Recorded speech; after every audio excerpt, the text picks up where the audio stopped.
mon écran.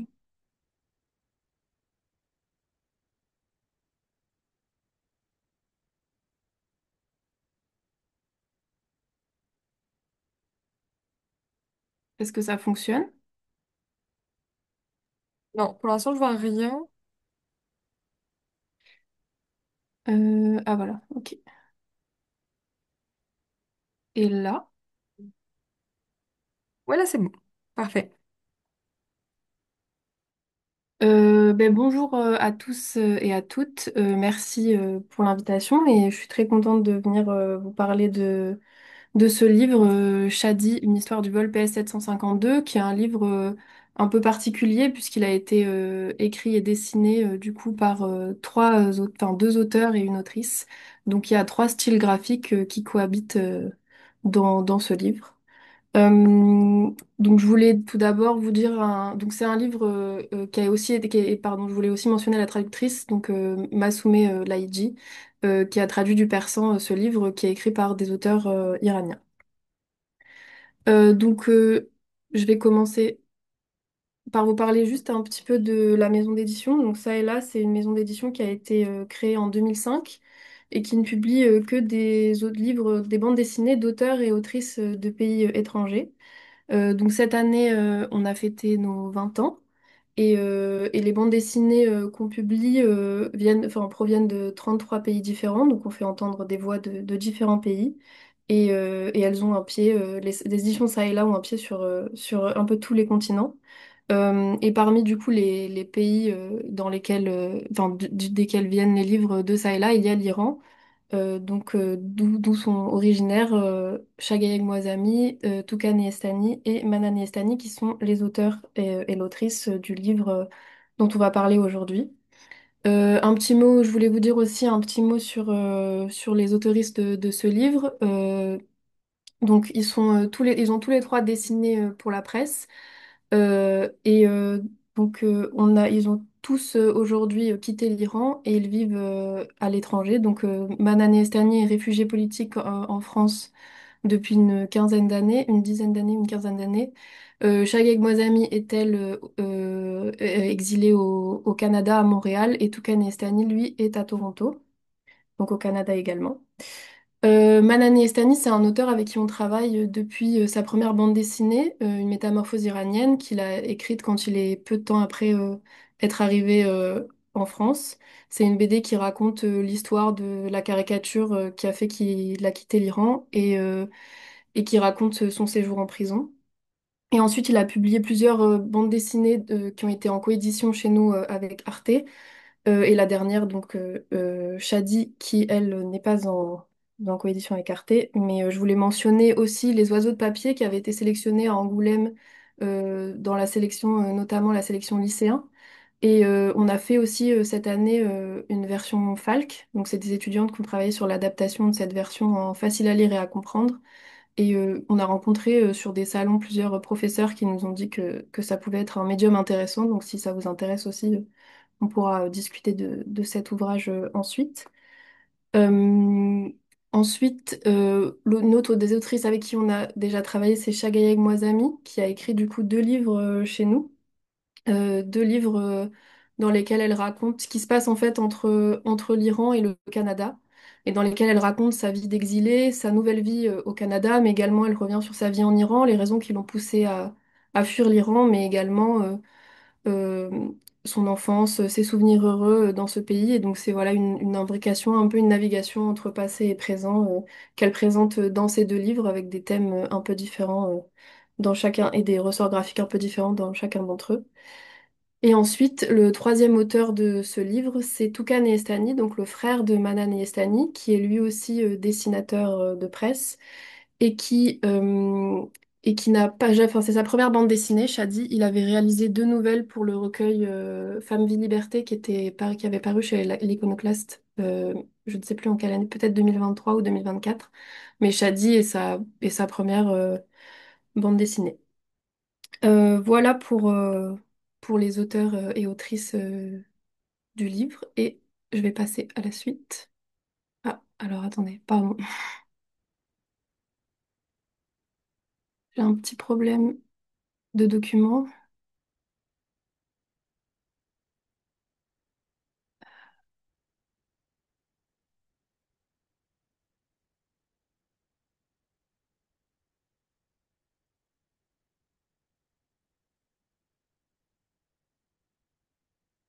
J'avais prévu d'autres images à vous montrer, mais j'arrive pas à les ouvrir.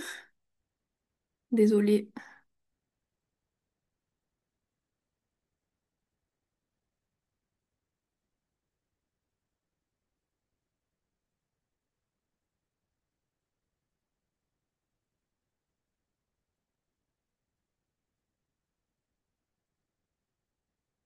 Voilà, normalement c'est bon.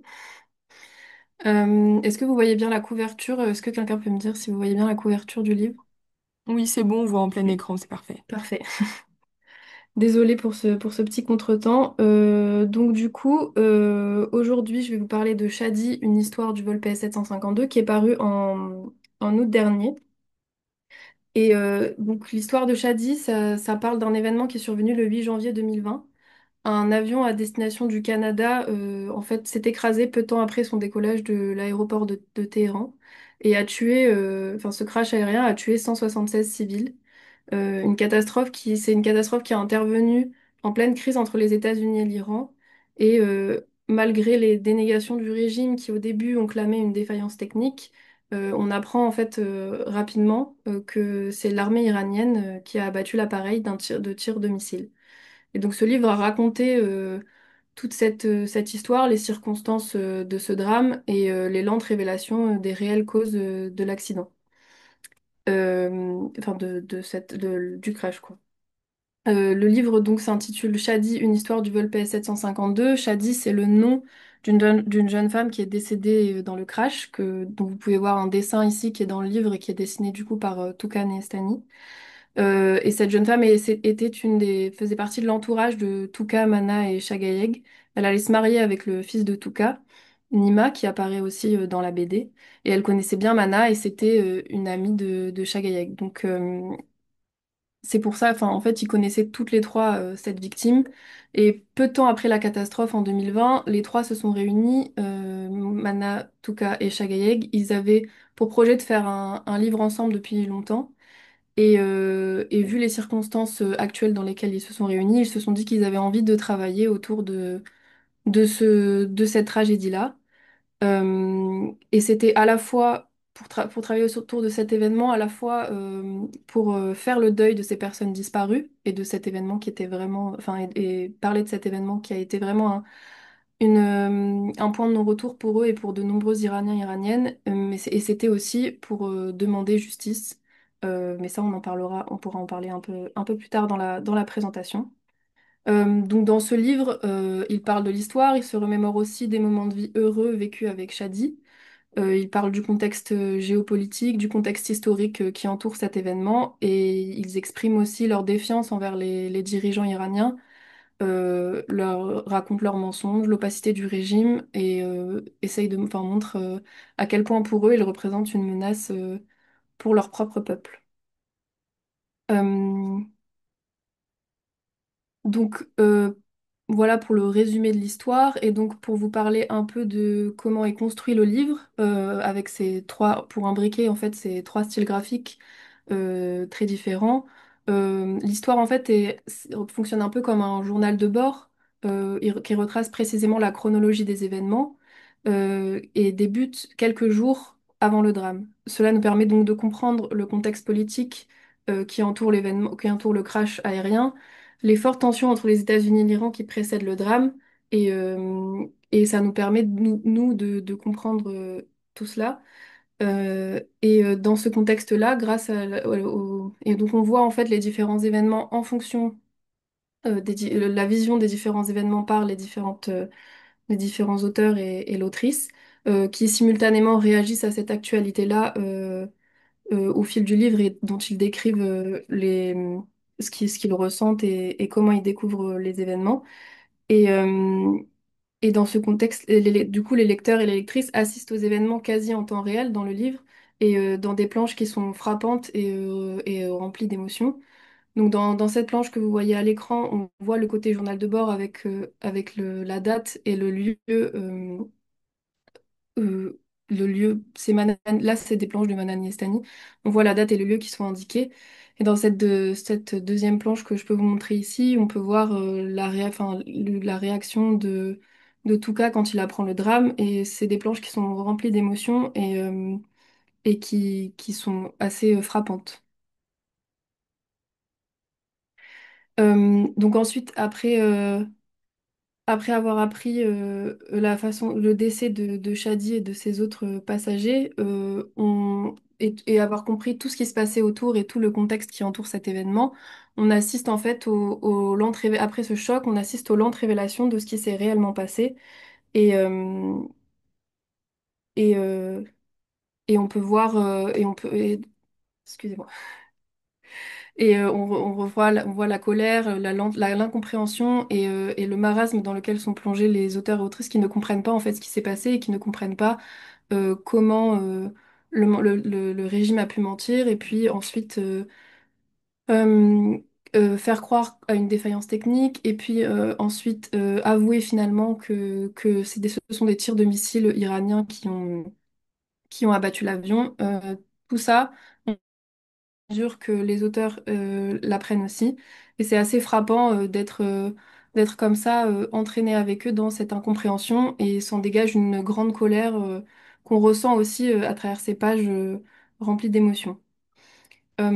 Et les parties, du coup, les différentes parties graphiques, le livre fonctionne par parties. Donc on voit les chapitres sont découpés par plusieurs parties dans lesquelles chaque auteur donne son point de vue ou parle à un moment de l'histoire. Et on voit qu'ils utilisent, enfin, c'est assez fluide dans les transitions entre les parties des différentes autoristes. Et on voit par exemple ici un exemple de transition qui est faite. Donc là, c'est la première rencontre entre Chagaïeg et Shadi. Et dans la suite, là, c'est un dessin dessiné par Manan et Estany, et celui-ci, c'est un dessin qui est dessiné par une planche qui est faite par Chagaïg Moazami, et on voit un peu l'idée de transition qui est faite hyper naturellement et qui rend le récit très fluide à lire malgré les différents styles graphiques dont on parlait au début. Euh, c'est un livre qui est globalement en noir et blanc. Il y a quelques touches de couleur, le rouge qui représente un peu le sang sur certaines pages. Et vous avez aussi à la fin une partie plus colorée qu'on verra un peu plus tard. Et donc on suit à la fois des événements passés qui permettent de voir les souvenirs heureux que les autoristes ont avec Shadi. Et il y a aussi le côté chronologique en direct de l'événement et l'histoire de ce qui s'est passé et de ce crash. Donc, comme je vous disais, ce livre était un moyen pour Chagaïeg Moazami, Manan Estany et Toukan Estany de faire leur deuil. Et c'est aussi un acte politique, un acte d'accusation contre le régime, et c'est aussi un moyen de demander justice. Et c'est un moyen aussi d'agir pour elles, enfin pour eux qui sont loin d'Iran. Cet événement a une portée particulière, de fait, parce que la communauté internationale y était mêlée. Manan Estany disait dans une interview récemment que le régime iranien n'a cessé de commettre des crimes, de détruire les preuves et de cacher la vérité. Mais cette fois, dû au côté international de l'événement, du crash aérien, vu que ça est survenu au Canada, enfin, au Canada, la communauté canadienne a été prise à partie. Euh, les mensonges du régime, les tentatives de dissimulation de preuves étaient exposées au grand jour, et ça a été un tournant de ce point de vue-là, puisque la communauté internationale était clairement au courant de ces mensonges-là, et c'est elle qui a aussi diffusé, enfin c'est par des pays occidentaux qui ont diffusé, enfin pardon, des médias qui ont diffusé largement l'idée que le fait de clamer une défaillance technique était un mensonge de la part du gouvernement iranien. Et, euh, et cette mensonge était exposé au grand jour et ça a été un point de non-retour, un tournant et un point de non-retour pour de nombreux Iraniens et Iraniennes. Mana disait notamment y avoir vu des prémices des soulèvements qui se sont passés ensuite en 2022 à la suite de la mort de Masha Amini. Ça a causé un tel mécontentement, une telle incompréhension au sein de enfin, parmi les Iraniens que ça a été vraiment ce point de non-retour dont on parlait et ça montre un peu la portée de cet événement qui a pu ensuite, qui participe en fait de ce ras-le-bol général. Et cela m'amène donc au dernier point que je voulais aborder, qui est la question du dessin de presse, qui est très présente dans le livre. C'est un des points très intéressants et les trois auteurs ont réussi à intégrer au sein de leur narration une réflexion sur le dessin de presse et comment eux, quel était leur rapport à eux à ce dessin-là. Euh, on voit en effet plusieurs positionnements qui sont différents face à l'actualité iranienne. Sur ces pages-là, on peut voir que Chagaïeg raconte son impossibilité à continuer de suivre l'actualité depuis Montréal, ne pouvant plus supporter l'horreur de ce qu'elle découvre au quotidien. Et la difficulté pour elle de continuer à concilier l'envie de mener une nouvelle vie loin de son pays d'origine et de suivre encore des événements terribles qui la ramènent à ce qu'elle a voulu fuir. Donc elle raconte son impossibilité pour elle de continuer à travailler en tant que dessinatrice de presse. Mana et Touka, quant à eux, continuent de dessiner toujours et de suivre l'actualité iranienne. C'est une façon pour eux d'aider les Iraniens.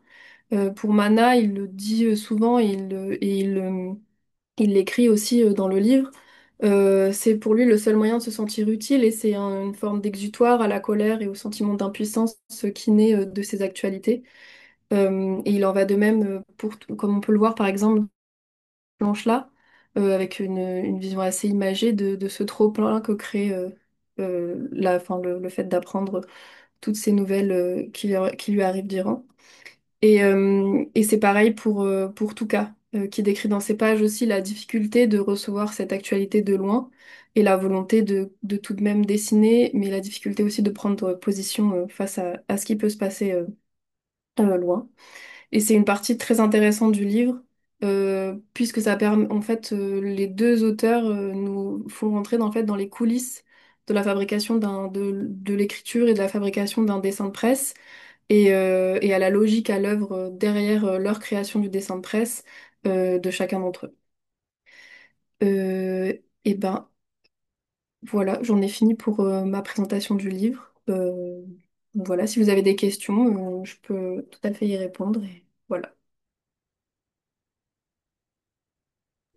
N'hésitez pas à poser vos questions, soit dans le chat, soit directement à Marie. En tout cas, merci beaucoup pour cette présentation d'une bande dessinée que je trouve passionnante sur un bout d'histoire très méconnu. Euh, merci beaucoup. N'hésitez pas, vous pouvez directement prendre la parole sur le Zoom ou poser vos questions dans le chat.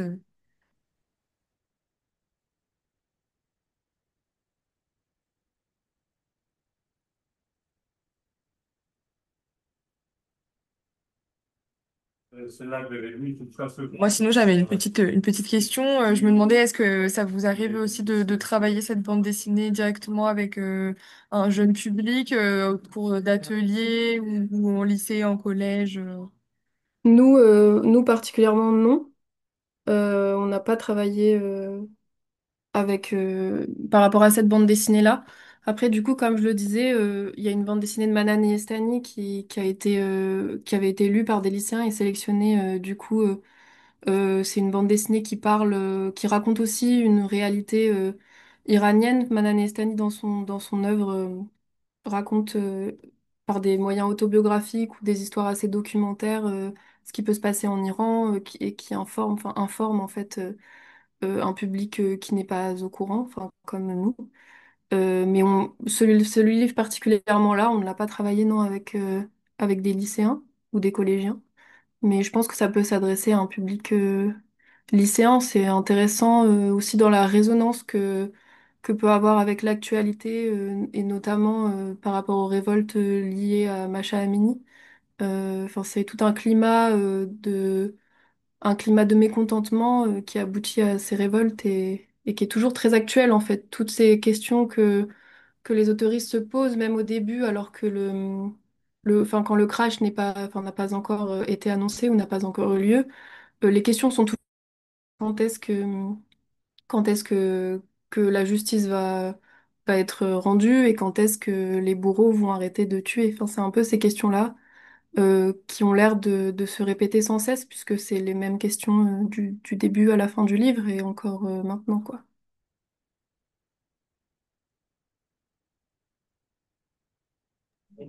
Est-ce qu'il y a d'autres questions? Et j'ai nos audios aussi. Ils sont pas affinés.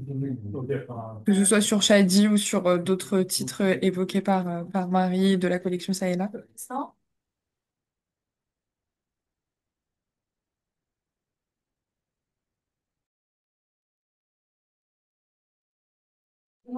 Je pense que la présentation était déjà très complète. On va peut-être pouvoir s'arrêter là s'il n'y a pas de remarques supplémentaires ou de questions du coup.